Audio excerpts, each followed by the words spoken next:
नमस्कार, आपके साथ हूं मैं खुशबू मनोरमा मिश्रा। लाइव टाइम्स के डिजिटल प्लेटफॉर्म पर आपका बहुत स्वागत है और आज हम बात करेंगे वक्फ संशोधन विधेयक की, जो कि लोकसभा में ये बिल पारित हो गया। जी हां, इस पर करीब 12 घंटे की चर्चा के बाद रात 2 बजे हुई वोटिंग में 520 सांसदों ने हिस्सा लिया। इस दौरान 288 ने पक्ष में जबकि 232 ने विपक्ष में वोट डाले।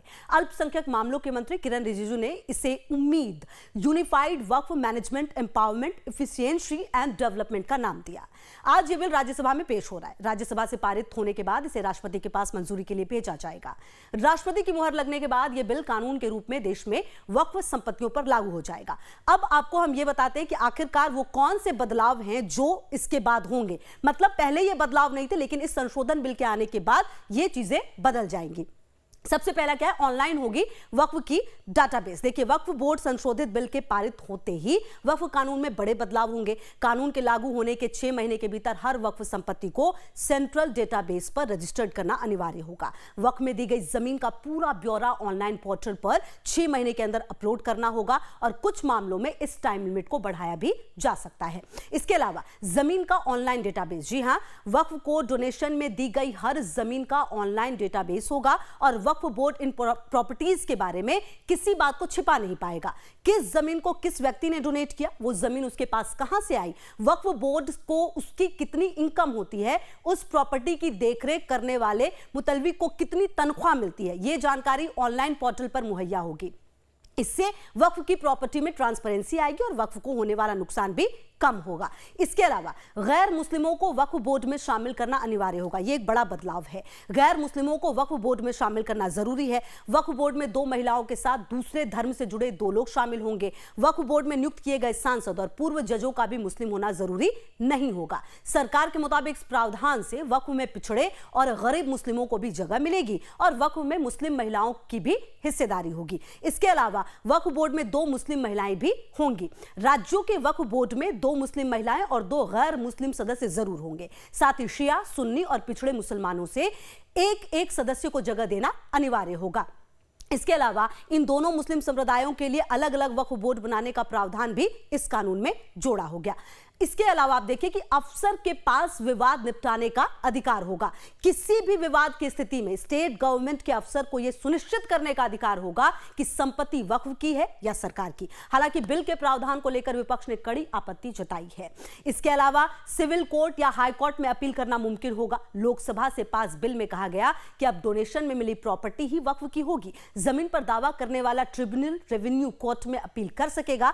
साथ ही सिविल कोर्ट या हाई कोर्ट में अपील हो सकेगी। ट्रिब्यूनल के फैसले को चुनौती दी जा सकेगी। इस मामले में वक्फ ट्रिब्यूनल के फैसले के खिलाफ 90 दिनों में रेवेन्यू कोर्ट, सिविल कोर्ट और हाई कोर्ट में अपील दायर करने का लोगों के पास अधिकार होगा, जो मौजूदा कानून में नहीं है। इसके अलावा जो एक बड़ा बदलाव है वो ये कि सरकार के पास वक्फ के खातों का ऑडिट करने का अधिकार होगा। जी हां, केंद्र और राज्य सरकारों के पास वक्फ के खातों को ऑडिट करने का अधिकार होगा, जिससे किसी भी तरह के भ्रष्टाचार को रोका जा सकेगा। वक्फ बोर्ड सरकार को कोई भी जानकारी देने से मना नहीं कर सकता। आपको बता दें, वर्ष 1950 में पूरे देश में वक्फ बोर्ड के पास सिर्फ 52,000 एकड़ जमीन थी, जो वर्ष 2009 में 4 लाख एकड़ हो गई, 2014 में 6 लाख एकड़ हो गई और अब वर्ष 2025 में वक्फ बोर्ड के पास देश की कुल 9,40,000 एकड़ जमीन है। अब इसके अलावा क्या बदलाव है कि महिलाएं भी वक्फ को की जमीन में उत्तराधिकारी होंगी। जी हां, कोई भी व्यक्ति उसी जमीन को डोनेट कर पाएगा जो उसके नाम पर रजिस्टर्ड होगी। वक्फ भी ऐसी संपत्तियों पर अपना दावा नहीं कर पाएगा जहां कोई व्यक्ति किसी और के नाम पर रजिस्टर्ड जमीन को दान में देता है। इसे अनलीगल माना जाएगा। खास बात यह है कि वक्फ अल औलाद के तहत महिलाओं को भी वक्फ की जमीन में उत्तराधिकारी माना जाएगा। यानी जिस परिवार ने वक्फ की जमीन वक्फ अल औलाद के लिए डोनेशन में दी, उस जमीन से होने वाली इनकम सिर्फ उस परिवार के पुरुषों को नहीं मिलेगी, बल्कि इसमें महिलाओं का भी हिस्सा होगा। इसके अलावा प्रॉपर्टी का ब्यौरा राजस्व रिकॉर्ड में दर्ज होगा। जिन सरकारी प्रॉपर्टीज पर वक्फ अपना कब्जा बताता आ रहा है, उसको पहले दिन से ही वक्फ की प्रॉपर्टी नहीं माना जाएगा। अगर यह दावा किया जाता है कि कोई सरकारी प्रॉपर्टी वक्फ की है, तो ऐसी स्थिति में राज्य सरकार मामले की जांच कराएगी। जांच पड़ताल करने वाला अफसर कलेक्टर रैंक से ऊपर का होगा। जांच रिपोर्ट में वक्फ का दावा गलत निकलता है तो सरकारी प्रॉपर्टी का पूरा ब्यौरा राजस्व रिकॉर्ड में दर्ज होगा।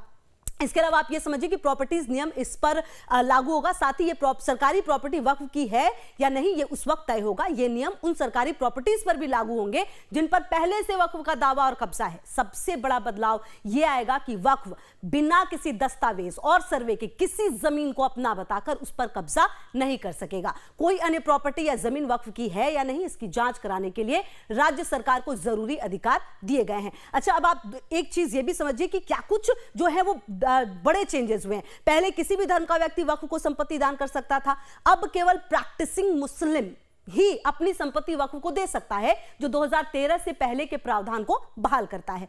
पहले वक्फ कानून के धारा 40 के तहत बोर्ड मनमाने ढंग से संपत्ति पर दावा कर सकता था। अब यह संशोधन विधेयक धारा 40 को हटाता है, जिससे वक्फ बोर्ड की मनमानी पर रोक लगेगी। पहले वक्फ की संपत्तियों पर 58,000 से अधिक अतिक्रमण के मामले चल रहे हैं। अब केंद्रीकृत डिजिटल पोर्टल वक्फ संपत्तियों को ट्रैक करेगा, जिससे बेहतर पहचान, निगरानी और प्रबंधन सुनिश्चित होगा। वक्फ बोर्डों में राजस्व में बढ़ोतरी होगी। पहले क्या होता था, वक्फ संपत्तियों का धार्मिक और सामाजिक कल्याण की जरूरतों को पूरा करने का प्रावधान था, लेकिन कुप्रबंधन के चलते ऐसा नहीं होता था। अब ऑडिटिंग और अकाउंटिंग उपायों से वित्तीय प्रबंधन पर अंकुश लगेगा। इससे मिलने वाले फंड का इस्तेमाल वंचितों के स्वास्थ्य सेवा, शिक्षा, आवास और आजीविका के लिए सहायता प्रदान करने में होगा। इसके अलावा स्कूलों और मदरसे का निर्माण, रखरखाव भी शामिल है। इसमें महिलाओं की भागीदारी और पारदर्शिता को भी सुनिश्चित किया जाएगा। तो चलिए, आज के इस एक्सप्लेनर में हमने ये जाना कि आखिरकार वक्फ संशोधन विधेयक के लागू हो जाने के बाद क्या वो बदलाव है जो होंगे, क्योंकि कहीं ना कहीं लगातार ये कहा जा रहा था कि अनियमितताएं काफी ज्यादा हैं। बहरहाल देखना दिलचस्प है कि आने वाले समय में इसको लेकर और क्या कुछ बड़े फैसले सामने आते हैं। तो इस तरह के वीडियोस देखने के लिए लगातार देखते रहिए लाइव टाइम्स। फिलहाल बहुत शुक्रिया, नमस्कार।